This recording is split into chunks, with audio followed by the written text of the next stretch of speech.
So we're going to be looking at simple ratio at this moment in time. So this is a typical kind of question that you might expect to get in the examination. So pancakes are made in the ratio of flour to sugar is 4:1. So the first thing that you need to recognise is the way that the ratio works in terms of the wording. So ratio of flour to sugar, so therefore the flour comes first and the sugar next. So if you think first of all about this particular question, we've got 4:1. Which means that we've actually got 5 parts of this particular recipe, of which flour is 4 of them and sugar is 1. So in this particular question it says, how much sugar would you need for 40 grams of flour?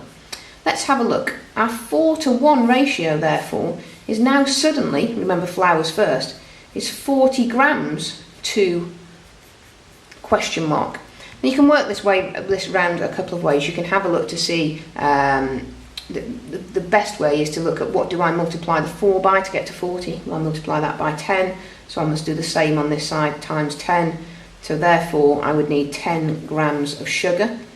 Effectively, you can use ratios in exactly the same way as you do fractions. So if you had a ratio of 2 to 8, you could simplify that ratio, and that ratio of 2 to 8 would simply become 1 to 4. You can equally, sometimes they will ask you to simplify a ratio in the form of 1 to something, and it won't always necessarily give you a whole number. So for example, if we had a look at 2 to 13, and it asked you to simplify that in the form of 1 to n, you would need to make this 2 into 1, which means you divide it by 2, and you need to do the same with 13 divided by 2, and that would give you 6.5, so it'd be 1 to 6.5. And those are some of the things that you may get asked to do in terms of dealing with ratios. There are other ratios that you may be asked. So for example, if we knew that a particular mix of paint took blue, yellow and black, and the colour that we were looking for wanted that in the ratio of 2 to 1 to 3. Clearly this would be very dark coloured paint. What we would need to do on this particular occasion is if we say we had 60 litres, we required 60 litres of this particular paint, what we would need to do is work out what one part was worth. So we add up 2 plus 1 plus 3, and that gives us 6, so there are 6 parts. And what we now need to do is work out how much of each type of paint we would need. So we have 60 litres in total, we have 6 parts, so 60 behind 6 gives us 10. So 10 litres is 1 part.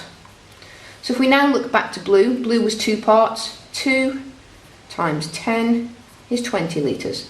Yellow was 1 part, 1 times 10 is 10 litres. Black was 3 parts, 3 times 10, 30 litres. Now for a final check, just to make sure that you've got that right in the examination, if you add up 10, 20, 10 and 30, that will give you 60 litres. You are now back to the number of litres that you started from, probably pointing out to you that you've done that correct. If this does not give you the answer that you started from, you need to think about going back and having a look at how you could correct that. Okay, that would give you enough now on ratio to be able to complete the first few exercises in the ratio chapter, exercise 6b and 6a and 6c. Okay, thank you, good luck.